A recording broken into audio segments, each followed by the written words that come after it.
Isang 66 na taong gulang na biyudo ang nagbalik sa kanyang tahanan matapos ang 11 araw na paggaling mula sa isang masakit na operasyon sa tuhod.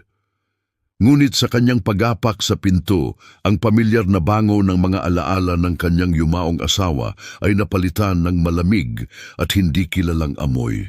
Sa dulo ng tahimik na pasilyo, ang pintuan ng kanyang sagradong silid-aralan ay may bago at makintab na kandado. Isang matibay na deadbolt lock.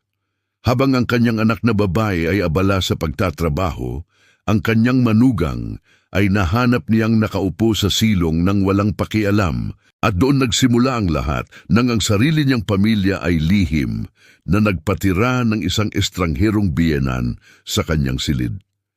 Ang lahat ng kanyang mga mahahalagang alaala ay itinapon na parang basura sa madilim na bodega ng labahan.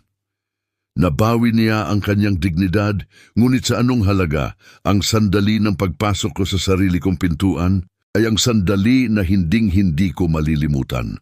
Matapos ang 11 mahabang araw ng pagkawala, sa wakas, nakauwi na rin ako. 5 araw akong namalagi sa ospital para sa aking operasyon sa tuhod at 6 pang araw na nagpalakas sa tahanan ng aking kuya na si Gerald sa probinsya. Si Gerald na nagmaneho ng 4 na oras balikan para lamang sunduin ako dahil ganyan ang aking kapatid. Laging maaasahan, laging nariyan, ngunit ang aking manugang ay hindi dumating. Sinabi ng aking anak na abala ito sa trabaho. Kaya naman, sumakay na lamang ako ng taxi. 66 na taon na ako. Sa edad kong ito, akala ko ay kabisado ko na ang bawat sulok ng aking buhay. Ngunit iba ang sumalubong sa akin sa hapon na iyon. Pagkababa ko sa sasakyan, habang dahan-dahang humahakbang gamit ang aking saklay, naramdaman ko ang kakaibang bigat sa hangin. Pagbukas ko ng pinto, sinalubong ako ng isang kakaibang amoy. Hindi naman mabaho, sadyang hindi pamilyar.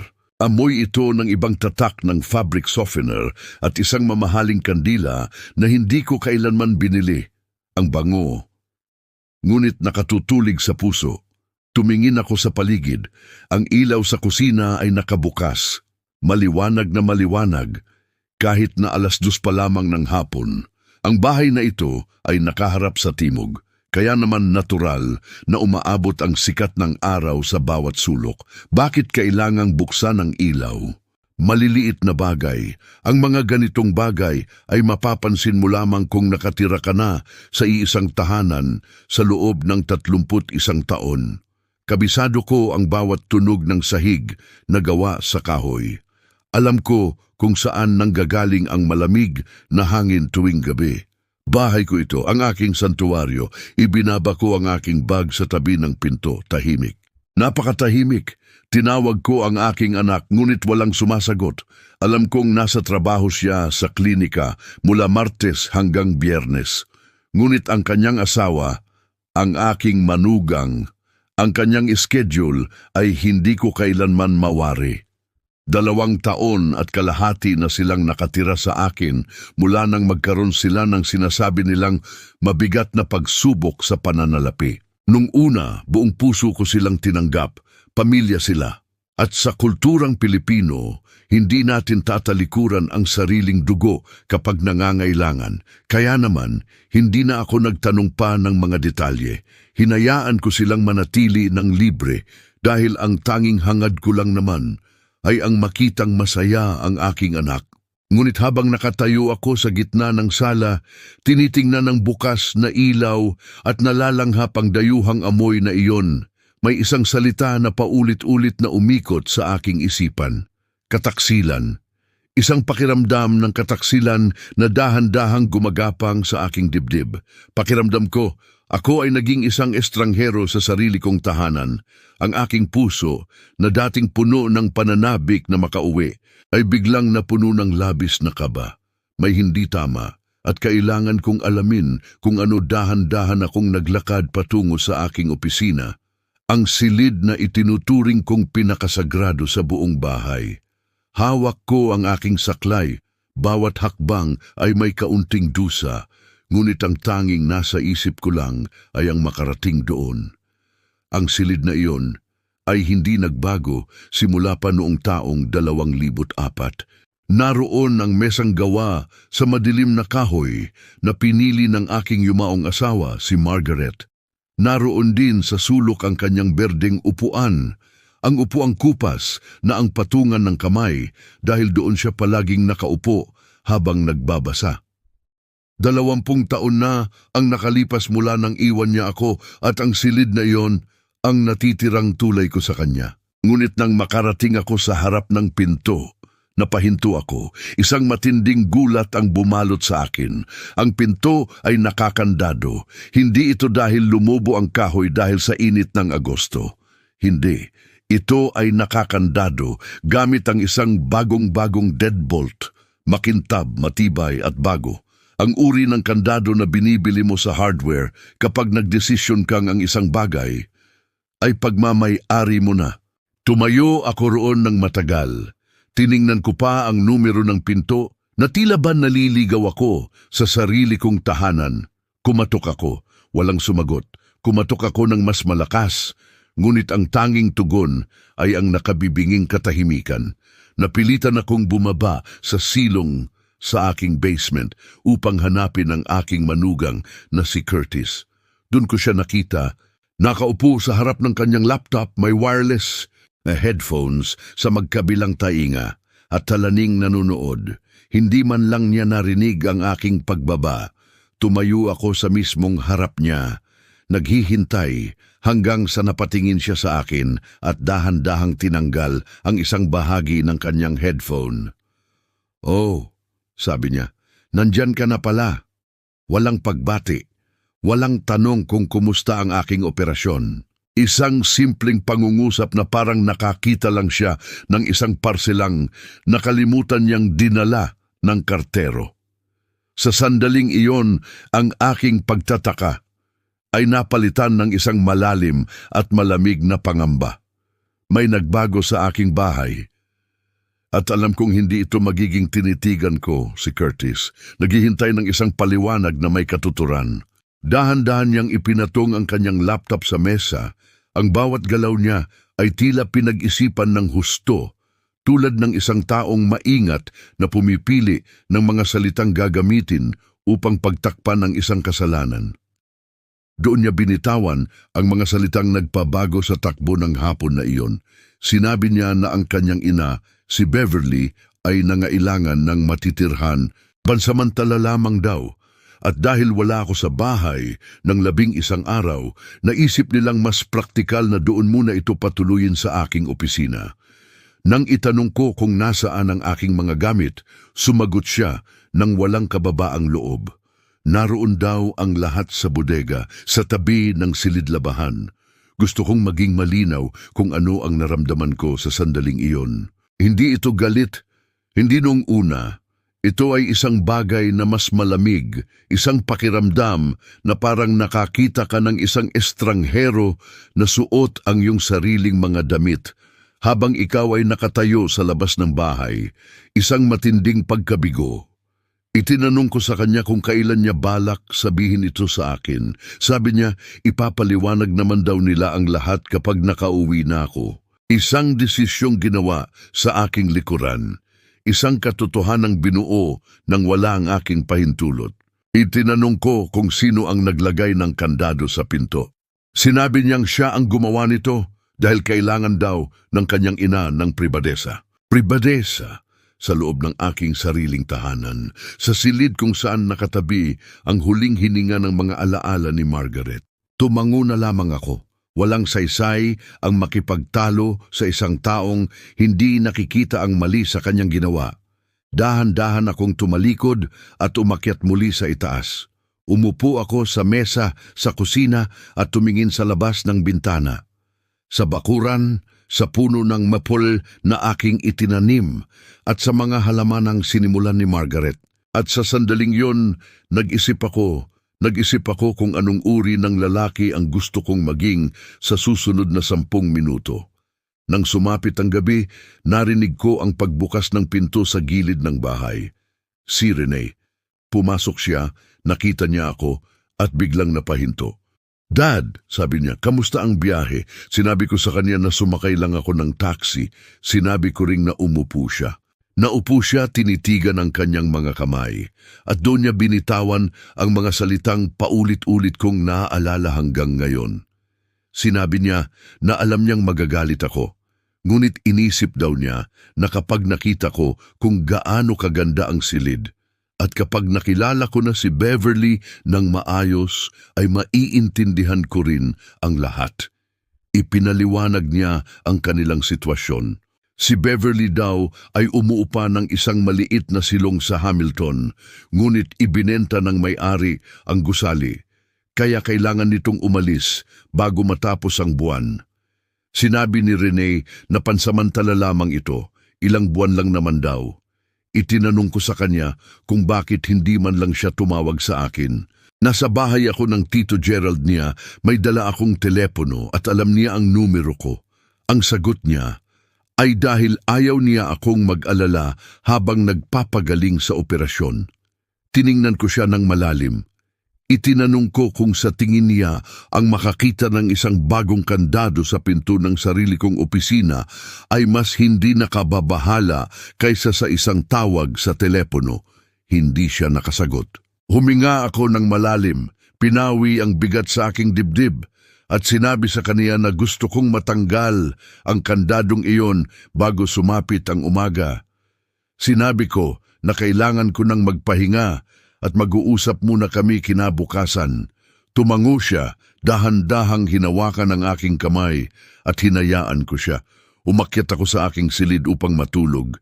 Ngunit sa gabi na iyon, 3 oras akong nakahiga, nagising ang diwa. Ang pilit na umaandar sa aking isipan ay hindi ang kandado, kundi ang panahon kung kailan ito ginawa. 11 araw akong nawala, ngunit ang aking operasyon sa tuhod ay 4 na buwan nang naka-schedule. Alam ni Rene ang mga petsang iyon. Ang ibig sabihin lang, ang desisyong patuluyin si Beverly ay ginawa habang ako ay nasa ospital o kaya ay nasa Sudbury. Isang planong binuo ng sinasadya. Ginawa nila ito upang sa aking pag-uwi, ang sitwasyon ay naitatag na. Isang katotohanang hindi ko na mababago. 35 taon akong nagtrabaho sa insurance. Alam na alam ko kung paano kumilos ang mga tao kapag umaasa silang hindi mo titingnan ng malapitan ang kanilang ginagawa. Isang masakit na katotohanan mula sa sarili kong dugo. Kinaumagahan, maaga akong nagising. Nagtimpla ako ng kape at naupo sa kusina upang maghintay. Bandang 8:30, bumaba si Beverly na nakasuot ng kaniyang marangyang housecoat. Binuksan niya ang refrigerator na tila ba pagmamay-ari niya ito at bakas sa kaniyang mukha ang tunay na pagkagulat nang makita ako. Isa siyang maliit na babae, nasa unang bahagi ng kaniyang 70 anyos. Hindi naman siya gasong masungit sa kaniyang pagkilos, ngunit may isang uri ng patalim at matalas na titig sa likod ng kaniyang mga mata na pamilyar sa akin. "O, ikaw pala ang tatay ni Rene," sabi niya.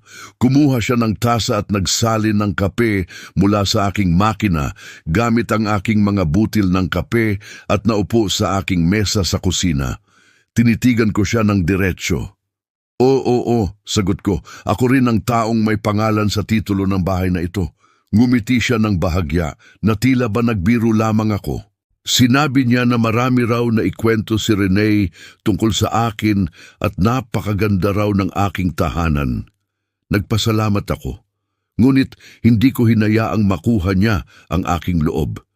Itinanong ko sa kanya kung ano ang kanyang plano at timeline para sa paghahanap ng sarili niyang matitirhan. Sinabi niya na naghahanap pa naman daw siya, ngunit napakamahal na ng upa sa lungsod ngayon. Nagpasalamat din siya sa aking pagtitiyaga. Tumingin ako sa kaniya ng walang kurap. Sinabi ko na hindi ako nag-alok ng pagtitiyaga. Hiniling ko na magbigay siya ng isang tiyak na petsa ng pag-alis bago matapos ang linggong ito. Doon ay tuluyan nang nawala ang kaniyang ngiti. Pagkatapos nito, binalikan ko ang aking opisina upang tingnan kung tinanggal ang kandado. Ang deadbolt lock ay wala na nga. Ngunit pinalitan naman ito ni Curtis ng isang simpleng hook latch sa bahaging loob. At ang mas masakit, ang karamihan sa mga gamit ni Beverly ay nakakalat pa rin sa buong silid. May mga maruruming damit sa ibabaw ng berdeng upuan ni Margaret, isang bukas na maleta sa sahig, at mga kagamitang pampaganda sa ibabaw ng aking mesa. Naglakad ako patungo sa madilim na bodega sa tabi ng silid-labahan upang hanapin ang aking buhay. Naroon ang aking mga mahahalagang papeles na kasalansan sa mga lumang karton at ang ilan ay ipinatong lang sa ibabaw ng freezer. At doon ko nakita ang larawan namin ni Margaret sa Lake Louise. Ang larawang iyon na kaisa-isang natitirang alaala ng aming kabataan ay nakataob ng patag sa ibabaw ng isang maruming kahon. Nakaharap sa dilim, tumayo ako roon ng napakatagal. Ramdam ko ang lamig na gumagapang mula sa semento patungo sa aking puso. Sa sandaling iyon, natanto ko ang isang bagay. Ang aking kabaitan ay itinuring nilang kahinaan at ang aking kahinaan ay nagbigay sa kanila ng lakas na tapakan ng aking dignidad. Matapos kong makita ang larawan namin ni Margaret na nakataob sa madilim na bodegang iyon, may isang bagay na nagbago sa aking pagkatao. Ang aking pangalan ay Robert. Ako ay 66 na taong gulang, isang retiradong eksperto sa pagsusuri ng panganib at nagtrabaho sa industriya ng insurance sa loob ng 35 taon. Sa mahabang panahon na iyon, ang aking naging trabaho ay ang mag-analisa ng mga galaw ng tao, magbasa sa pagitan ng mga linya at tumingin sa likod ng mga pekeng ngiti upang mahanap ang katotohanan. Alam ko kung kailan may itinatago ang isang tao. At sa pagkakataong ito, ang aking sariling tahanan ang naging lugar ng isang malaking panluloko. Dahan-dahan akong umakyat sa itaas, kinuha ang aking laptop at tinawagan ang aking abogado na si Paulette. 12 taon na niyang hinahawakan ang aking mga legal na dokumento. Siya ay isang matalinong babae, prangka, at hindi nagpapaligoy-ligoy sa pagsasabi ng katotohanan, isang katangian na labis kong pinahahalagahan sa mga oras na ito. Naipaliwanag ko sa kanya ang buong sitwasyon. Nagtanong siya ng ilang mahahalagang bagay ukol sa batas dito sa Pilipinas, lalo na't higit 2 taon nang nakatira sa akin sina Renee at Curtis. Ipinaliwanag niya sa akin ang aking mga legal na karapatan bilang tunay na may-ari ng ari-arian. Sinabi niya ang mga tiyak na hakbang na dapat kong gawin upang patunayan na si Beverly ay walang anumang legal na karapatan bilang nangungupahan o residente sa aking bahay. Ang kaniyang pangunahing payo, idokumento ko ang lahat ng detalye. Kaya naman, sinunod ko ang kaniyang sinabi. Kumuha ako ng mga larawan ng magulong bodega, ng binagong pinto ng aking opisina na may hook latch, at isinulat ko ang bawat petsa at bawat salitang binitawan sa aming mga pag-uusap. Ngunit hindi ako tumigil doon. May isang bagay pa akong ginawa na marahil ay dapat kong gawin na 1 taon na ang nakalipas. Tinawagan ko ang isang dating kasamahan sa trabaho na eksperto pa rin sa risk assessment at ipinakisuyo kong tingnan ang pangalan ng aking manugang na si Curtis Brennan na dating nagtatrabaho sa isang katamtamang laki ng kumpanya ng logistika sa labas ng lungsod. Nais ko lamang makasiguro. Gusto kong malaman kung sino talaga ang taong pinatira ko sa ilalim ng aking bubong bago ko gawin ang aking susunod na malaking hakbang. Ang investigasyon ay nagsimula na ng tahimik at walang ingay. Kinaumagahan, habang hawak ko ang aking tasa ng kape, tumunog ang aking telepono. Ang aking dating kasamahan sa trabaho ang tumatawag. Sa sandaling marinig ko ang kaniyang boses, naramdaman ko ang isang mabigat na katahimikan. Ang katotohanang kaniyang natuklasan ay isang malaking pambubunyag. Si Curtis ay hindi nawalan ng trabaho dahil sa pagbabawas ng tauhan ng kumpanya tulad ng pilit na ipinamukha sa akin ni Renee. Ang totoo, Siya ay sinibak sa trabaho 18 buwan bago pa man sila lumipat sa aking tahanan. At ang dahilan? Nahuli siya sa isang lihim na pagsusuri o internal audit ng kumpanya. Sa loob ng 14 na buwan, palihim niyang kinuha at ibinulsa ang pera mula sa fuel expense account ng kumpanya. Ang kabuuang halaga ay hindi maliit. Umabot ito sa daan-daang libong piso. Walang kasong isinampa laban sa kanya dahil ayaw ng kumpanya ng magulong papeles at masamang publisidad sa media. Ngunit ang katotohanan ay naroon pa rin. Siya ay nagnakaw. Naupo ako sa kusina ng mag-isa sa loob ng isang buong araw. Ang aking isipan ay napuno ng mga alaala sa nakalipas na 2 taon. Naalala ko ang 2 pagkakataon na humiram sa akin ng pera si Rene. Ang una ay para raw sa malaking sira ng kaniyang kotse. Ang ikalawa ay para sa isang biglaang operasyon sa ngipin. Naramdaman ko ang isang matinding pait sa aking puso. Ang mga perang iyon na pinaghirapan ko sa aking buong buhay ay hindi napunta sa kotse o sa ngipin. Ang lahat ng iyon ay napunta sa pagbabayad ng utang ni Curtis upang hindi siya makulong. Naniwala ako sa aking anak dahil siya ay aking dugo at laman. At kapag ikaw ay isang magulang, natural lamang na gustuhin mong paniwalaan ang iyong anak. Ngunit ang katotohanan ay masakit. Ang aking kabaitan ay ginamit upang pagtakpan ang isang malaking kasalanan. Ang aking pamilya ay nabuhay sa isang malaking kasinungalingan at sa sandaling iyon, alam kong hindi ko na ito maaaring hayaang magpatuloy pa. Nang gabing iyon, pagka-uwi ni Rene mula sa trabaho, hiniling ko sa kanya na lumabas kami sa bakuran. Naupo kami sa 2 silyang nakalagay sa ilalim ng puno ng maple. Ang punong itinanim ko nung siya ay 5 taong gulang pa lamang. Tinitigan ko muna ang aking anak bago ako nagsalita. Bakas sa kaniyang mukha ang labis na pagod.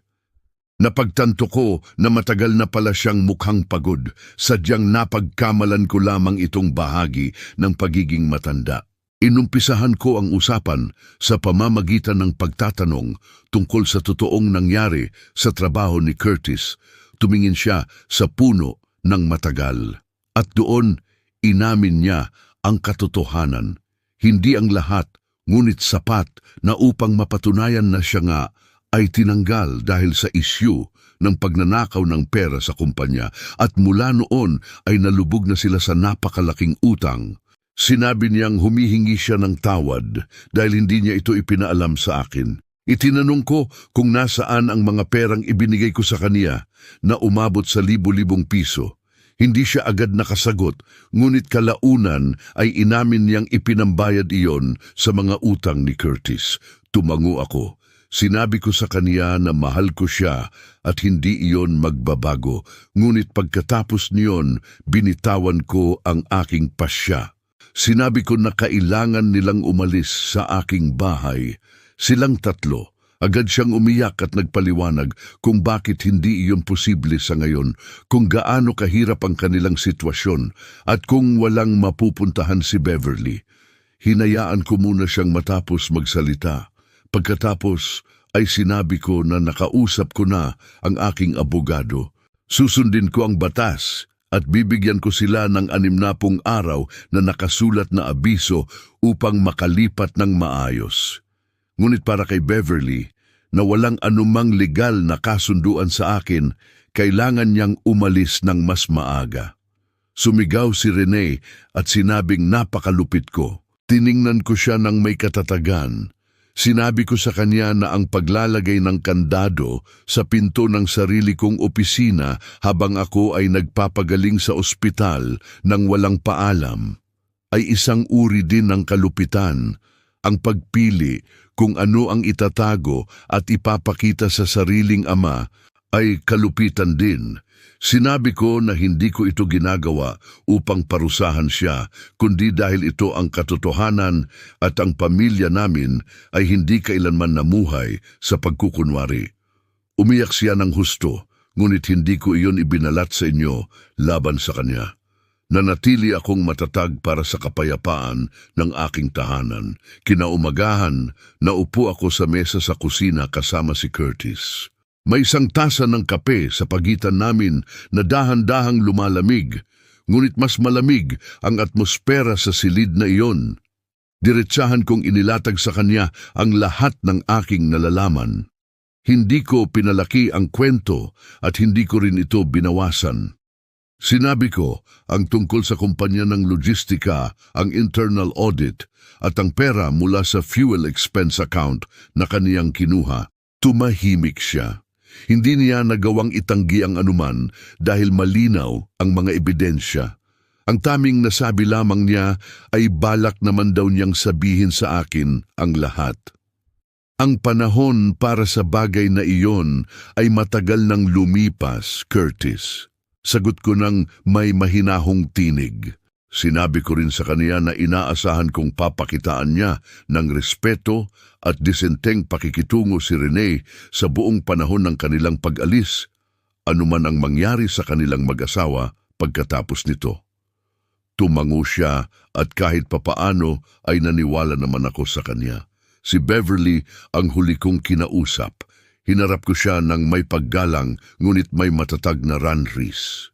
Sinabi ko sa kanya na mayroon lamang siyang 2 linggo upang dumalis, upang hindi naman maging marahas.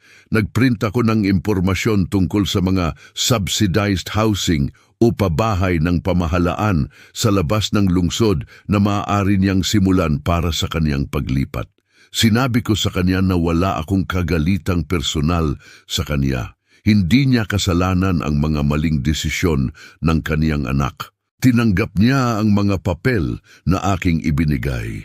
Pagkalipas ng 12 araw, binuhat niya ang kaniyang mga maleta at sumakay sa sasakyan ng isang babae na sa tingin ko ay kaniyang kaibigan. Umalis siya nang hindi man lang nagpaalam o lumingon sa akin. Ang mga sumunod na linggo ay naging abala para kina Rene at Curtis sa pag-aayos ng kanilang mga legal na dokumento at mga gamit para sa tuluyang paglipat. Pipiliin ko na lamang na huwag nang idetalye ang bahaging iyon dahil ang mga sandaling iyon ay sadyang para sa kanila at hindi na para sa akin. Ang mahalaga, ang bawat hakbang ay dahan-dahang naglalapit sa akin sa muling pagbawi ng katahimikan sa aking sariling tahanan. Matapos ang bawat unos, ay dumarating ang isang tahimik na umaga.